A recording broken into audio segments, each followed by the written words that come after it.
I'm so glad you're here. Allow me to introduce myself. I am Lord Blood-Rah. I host horror and science fiction films on my TV series, Lord Blood-Rah's Wrackin Theater, but here, in this cool, intimate darkness, I'll be presenting tales of horror and the uncanny solely for you, alone. In this auditorium within your mind, you will coalesce the settings and the players from the ether of your imagination. Your terror will be your own creation.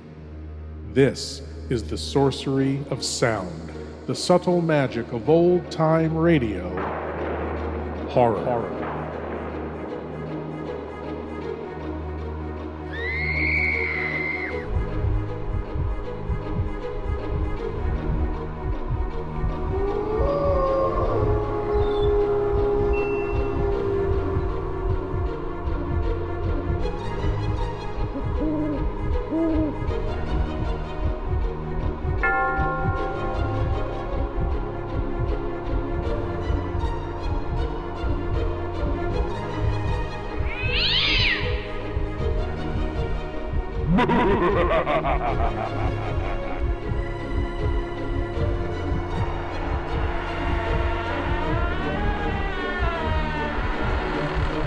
Please leave your eyes at the door.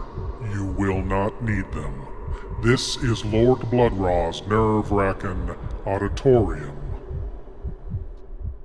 One's rationality and reason are solid foundations from which one sees and experiences the outside world.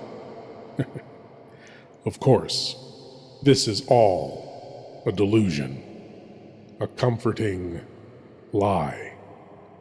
To say rationality and reason are a solid foundation is to ignore how easily they can be shaken and even destroyed by the littlest things.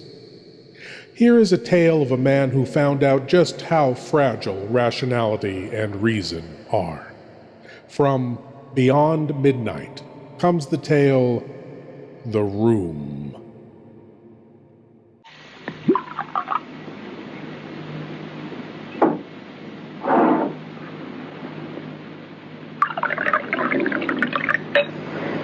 Do you like ice, Mr. Todd? Ice? Thank you, Miss Watts. That's a bit... Mrs. Watts, Mr. Todd. Oh, I'm sorry. That's all right. There. It gives me great pleasure to see a man drink whiskey, Mr. Todd. My late husband was partial to it. Oh, lovely. Thank you, Mrs. Watts. Do I look like a spinster? No, not at all, no. Well, you seem determined to make me one. I'm a widow. I have been one for 22 years. Cheers. It's lovely whiskey. Atlas whiskey, one of the first ever produced in Scotland. Not available in the general run of off licenses. Well, I'm honored. So, this is nice. So long since I've been able to offer my whiskey. I've had that bottle for nearly a quarter of a century. Poor Alfred was the last to drink from it. He died the next day. Oh. Shall we discuss the matter in hand? Rather.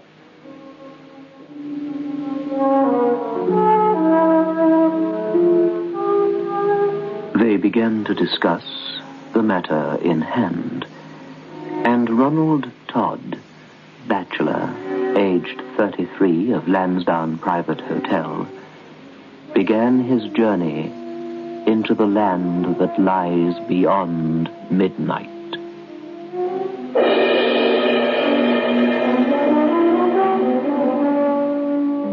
Biotex, the new soak and pre-wash powder, presents Beyond Midnight by Michael McCabe.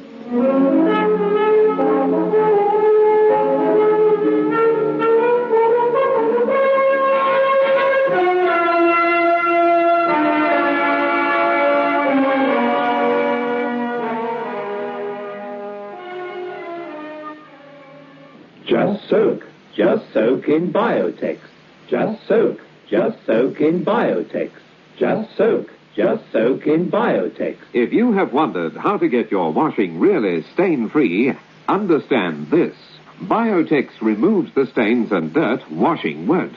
Just soak in Biotex. Stains, grass stains, tiresome collar and cup stains, ingrained dirt, soil and grime. Out they all come, and you don't stir a finger. Just soak in Biotex. Biotex with natural enzymes is the pre-wash powder with the most enzymes to give you extra pre-wash power. Absolutely no rubbing, no color loss, no fabric wear. Use it for cottons, silks, woolens, synthetics.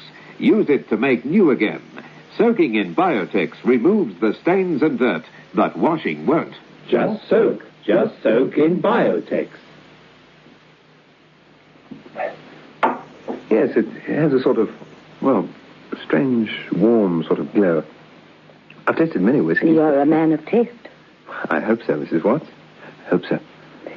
Are you willing to spend a night in the yellow room, Mr. Todd?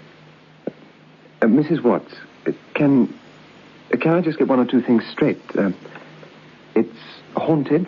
Well, so they say. Who say? So who says? People. And nobody's ever stayed there before for a night? Oh, yes. Oh. Then... They stayed there. 3 stayed there. Do you remember the 6th Duke of Wallingford? Or was that before your time, Mr. Todd? You're only a young man. The Duke of... Oh, yes. Yes, of course. There was a scandal, wasn't there? That the family bribed some famous psychiatrist or something to signify that the Duke was perfectly sane. I remember. And the Duke, was as mad as a hatter all the time. Quite. As mad as a hatter. And he was as sane a man as one could ever wish to meet, once upon a time. That was before he spent a night in the yellow room. You mean the Duke? The haunter and the haunted, every man's history of ghosts and ghosting, never beyond midnight. He wrote those books, Mr. Todd. The 6th Duke of Wallingford's passion was ghostly occurrences. He ate, drank, slept, and dreamt of the spirit world and life on other than earthly planes. He was a ghost hunter. And he came here, to you? He came, poor soul, to me, and stayed here in this house in the north wing in the yellow room. One night. 6.5 hours. And by morning light, he was mad. There were 1 or 2 others through the years. A certain Captain Bletchford of the 4th Hussars. He was found in the spinney, 90 feet below. He had leapt through the window. Help yourself to whiskey, Mr. Todd. There were others who stayed in the room but saw nothing, because, as I believe, they were not alone. It only happens, you see, to a person who is entirely alone. What is it that happened? Oh, my dear Mr. Todd, if I knew the answer to that question, I should not be offering £1,000 to any man who can provide me with an answer. I see. No one who has experienced the terror of the room has been exactly as they entered the night before, when they've been discovered in the morning. Mrs. Watts, I do not believe in spirits, disembodied souls, life after death. I don't believe in hauntings, the powers of darkness, or the presence of evil. Except a certain something we call evil that inhabits the minds of certain men. I'm unimpressed by the trappings of modern psychological research. I have no superstition in me, and I'm also an atheist. I wasn't always. I was brought up a Christian. 20 years, more or less, of adult life have stolen my faith away.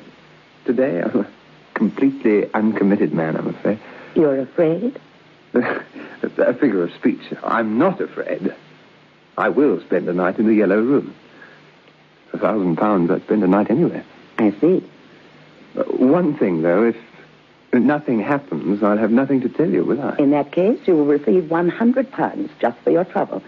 Not an unreasonable fee for 8 hours' sleep, Mr. Todd. No, but... But I warn you, if nothing happens, don't invent. I shall know. And you will receive not a penny if you try to cheat me. I'm an honorable man, I think. Good.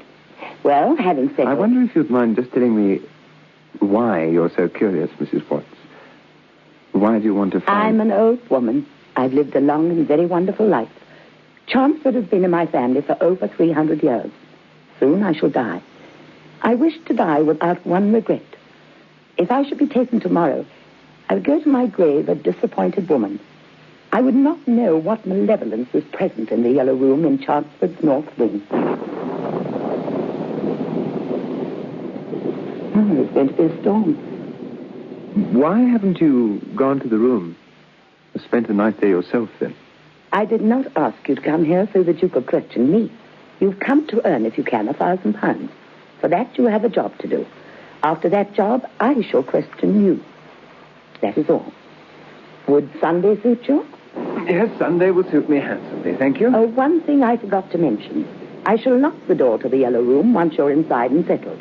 It won't be opened again until 8 o'clock on Monday morning. That is a condition. It won't be opened no matter what might happen. All right. You're the one paying the money.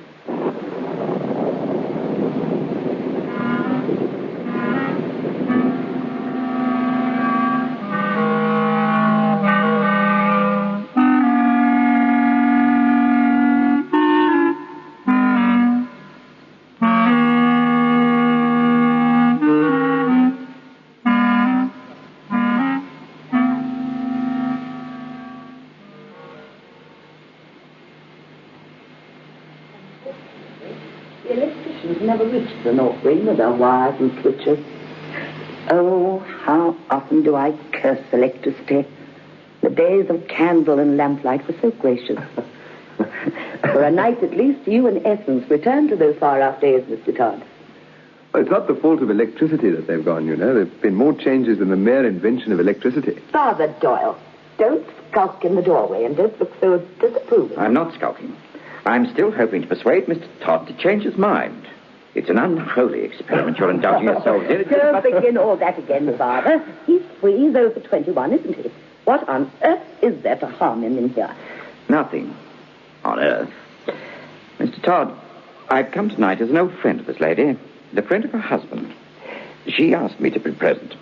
I don't know why, unless she wanted the church's sanction for what she plans to do. I don't plan to do anything. Stop being an old maid, Father. What neither of you seem to appreciate is the existence of evil. Oh, Papa, I've seen of course evil. I know how it works. Oh, yes, even in the 20th century. The devil's abroad at all times. Now, don't smile, Mr. Todd. I ask both of you, because I know the history of this place, to put a seal upon the door, to lock and bar this room. Father, you seem to forget. Mrs. Watts and I have an agreement, a wager, if you like, for this one night. I don't know quite why you're here. I don't object to you, but I'd rather you didn't persuade Mrs. Watts to put seals on the door just yet. Tomorrow, all right, but there's a small question of $1,000 in cash first, and then you can do what the blazes you like. Well, shall we get on with it, Mrs. Watts? It's 10 o'clock, and I've promised myself a few chapters of Evelyn Waugh's Brideshead Revisited before a comfortable night's sleep in what seems to be a splendid antique bed. And the sheets are aired and the pillows are soft as snow. At least you won't even have the comfort of a window to jump from. We had it barred, Mr. Todd, and anyway, it's far too high to reach. Well, that's all right, Mrs. Watts. I haven't come down here to look at the view, have I? Now, lady and gentlemen, if you don't mind, this is my room for tonight, and according to Mrs. Watts here, the ghost does not walk unless the watcher is on his, Todd.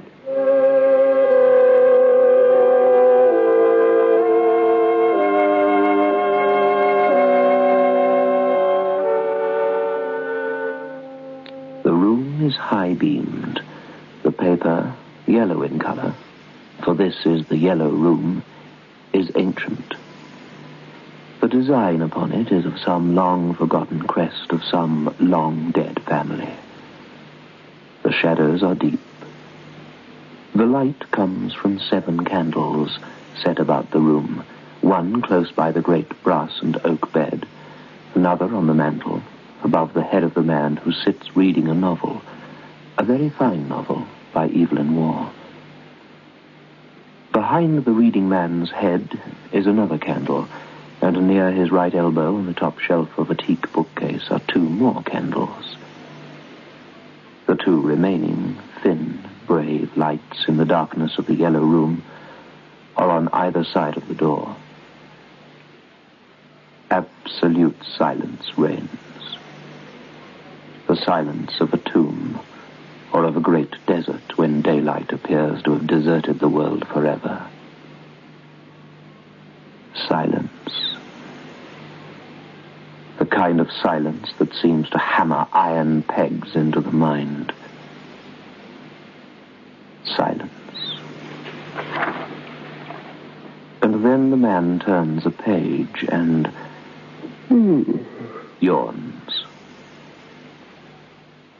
Bye-bye is time, I think.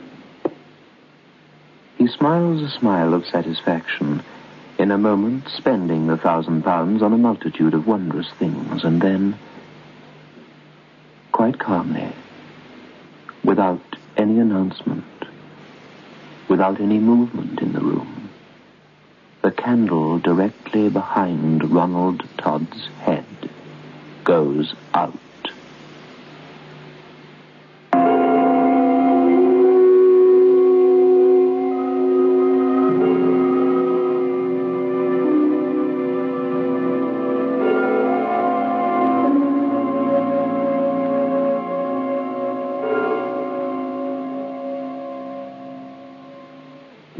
I feel like a new man. It's a lovely day today. I thought you had flu. I took a Grandpa headache powder, and I'm worlds better. When colds and flu are about, Grandpa headache powders are what you need. Grandpa headache powders work fast because they dissolve almost immediately. Grandpa makes all those dreadful flu symptoms disappear quickly. So, whenever you're in pain, get fast relief. Get Grandpa headache powder. Ah, Grandpa. Just soak in Biotex. Stains, grass stains, collar and cup stains, ingrained dirt, soil and grime. Out they come and you don't stir a finger. Just soak in Biotex. Biotex with natural enzymes is the pre-wash powder with the most enzymes to give you extra pre-wash power. Absolutely no rubbing, no color loss, no fabric wear. Soaking in Biotex removes the stains and dirt that washing won't. Just soak in Biotex.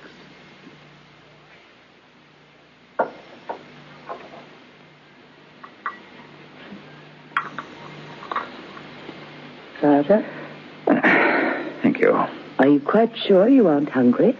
Thank you.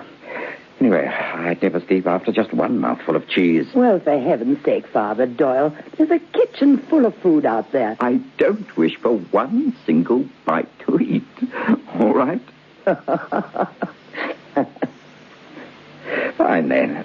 I think our friend upstairs should be told to go home now.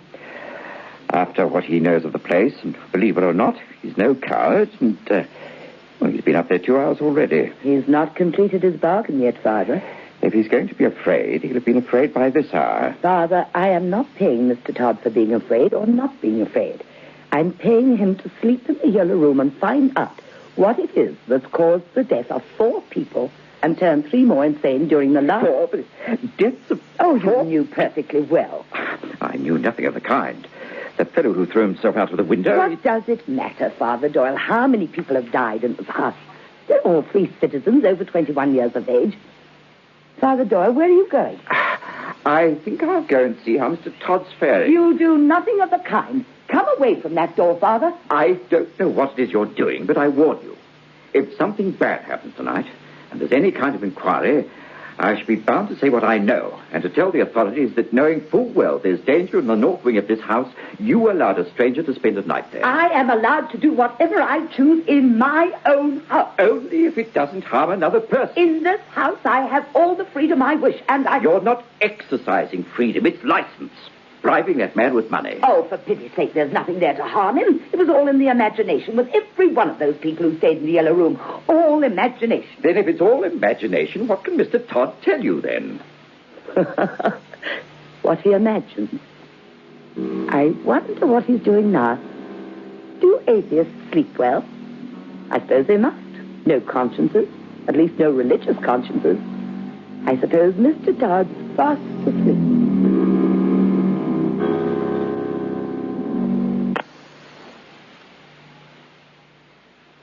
There.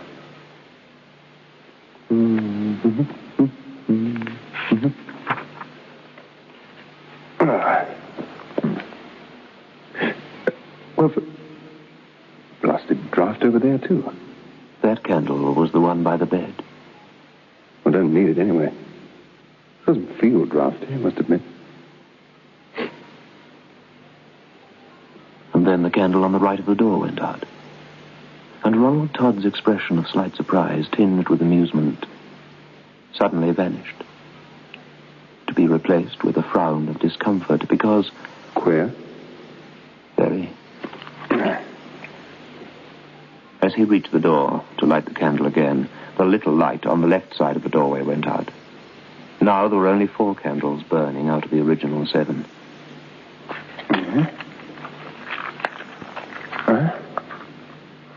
The yellow room in the glow of only 4 candles is a different kettle of fish altogether. Never a pleasant room, even in daylight. At night it is malevolent. Todd crosses now to relight the candle by the great bed. He does so, just as one of those he has made glow again by the door goes out. For pity's sake. Drafts all over the very shop. What's wrong with this room? Just as he's coming to light the right-hand door candle again, the 2 candles on the teak bookshelf go out simultaneously. Well, the best thing I can do is forget the whole business and go to bed. Master. The candle upon the mantel goes out, followed by the one on the bed, followed by the one on the right-hand side of the door, followed by the one... He's puzzled, yes, but not at all frightened. Intrigued, if anything. For a moment, all 7 candles glow again.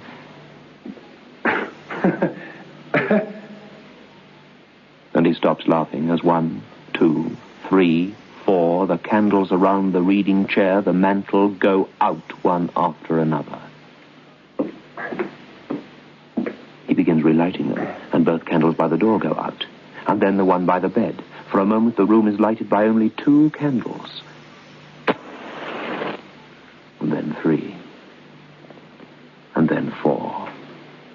And then the first of the relighted ones goes out. Huh?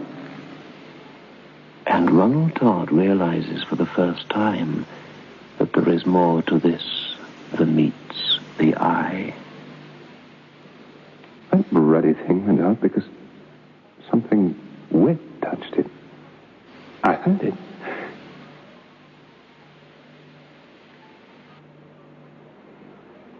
Suddenly, it's completely dark.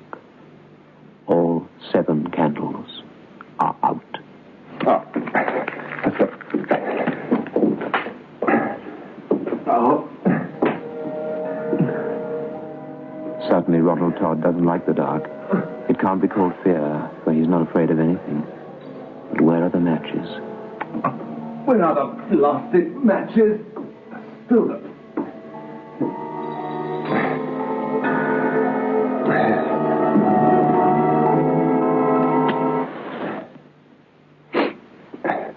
Right. One lighted, that'll do. Well, if that goes out, I'll just light it again. Drafty old room. And he gathers the remaining matches together. There are only 11 left. Beautiful, really. Candle alone in the room, it's like... the little night light Mom used to leave in my room when I was a kid. Because I was afraid. Oops.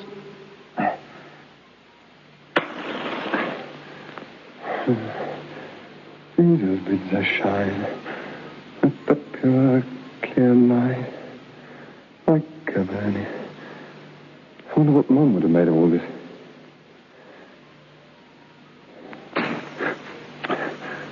All right. I'll play your game. There's somebody here, isn't there? Somehow someone's making these candles go out, aren't they? Well, all right. Let's leave it dark for a while.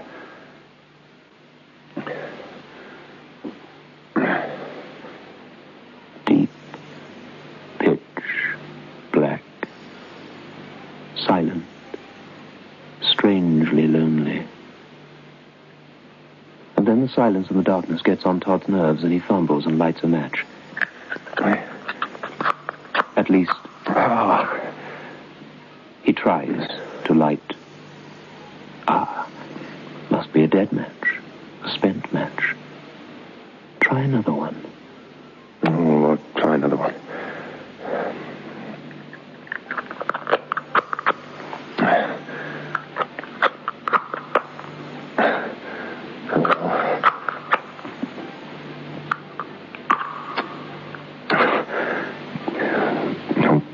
Sleep then. I must have picked up all the old ones. And I fiddled around on the floor for...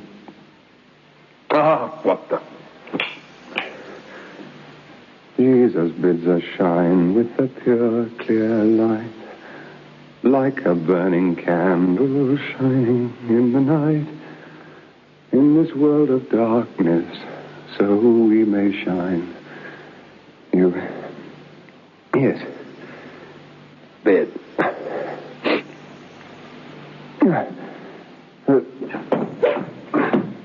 The blasted bed.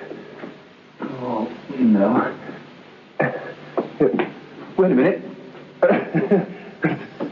I lost me right away. Wait a minute. You'd be like this, I suppose, in the desert, at night, or anywhere come to that in complete blackness.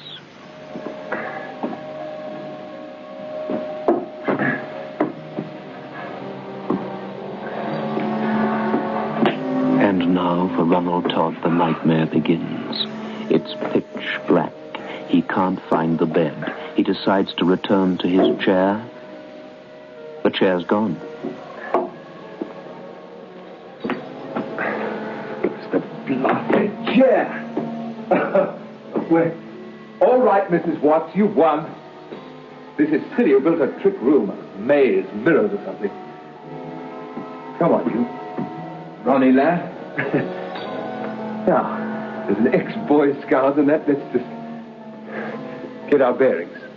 And in the blackness, like a blind man, he walks. Ah, yes, it is all right now. Someone has taken his hand. Who's that? Who's this? Who are you? What? Who's this? Let go of my hand. Come on. Go. Let go. Who are you? I can't see. Let go of my hand. Who are you? Like a little candle, brave little light.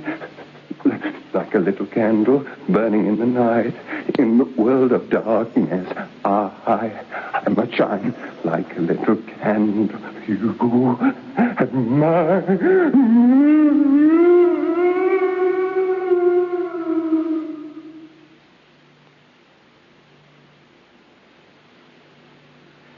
Well, I say you're a nosy old devil. Saving your reverence, of course. You always were a nosy old devil. You just cloak your nosiness in a vacation to save souls. Oh, I wondered who it was at the door 7:30 in the morning. Oh, those stairs. Aye. Shall you open the door now, Mrs. Watts? All right, Father Gerald. Morning, Mr. Todd. Sleep well? Like some tea? Let me have those, woman. Well, I mean, he might be standing there and is all together. You in your small corner, and I in mine. All right, Mum. Name of the Father, and of the Son, and of the Holy Ghost. Amen. Hail Mary, full of grace, the Lord is with thee. Blessed art thou among women. Blessed is the fruit. I was saying it right.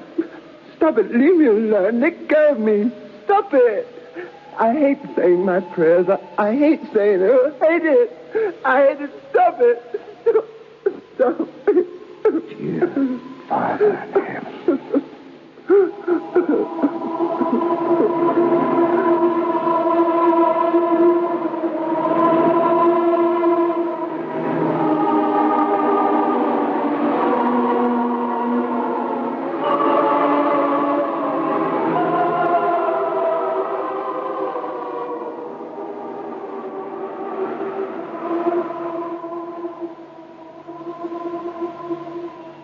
Mr. Ronald Todd was committed to a home for the hopelessly insane. Father Gerald Doyle visits him twice a week. The priest carries with him a feeling of guilt he can never be rid of. Mrs. Watts died last year without ever discovering the secret of the Yellow Room. What really took place that night, I have only been able to suggest. What remains is that Ronald Todd is mad and is likely to remain so. He's forever beyond midnight.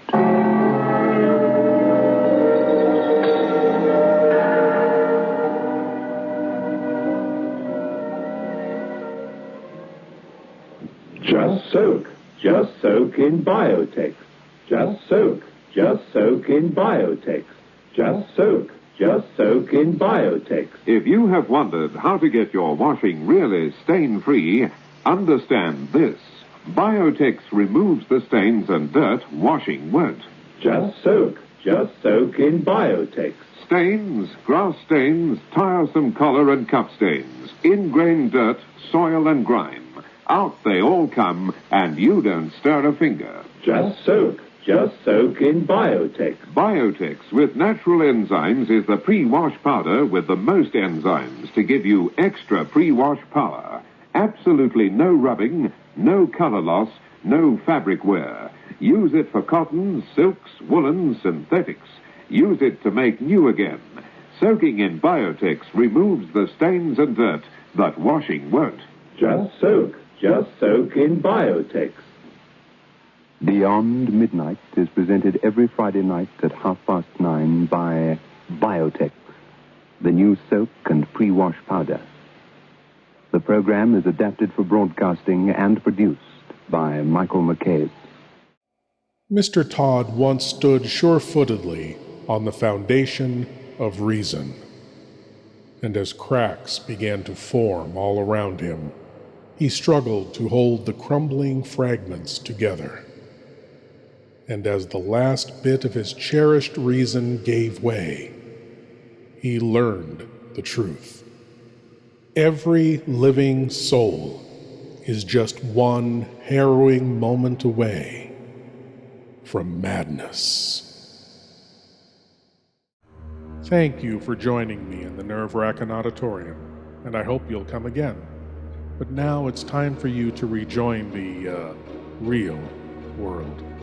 I am Lord Blood-Rah, and I'll be waiting here for you in the shadows of your mind until the next time you seek the darkness. Good night.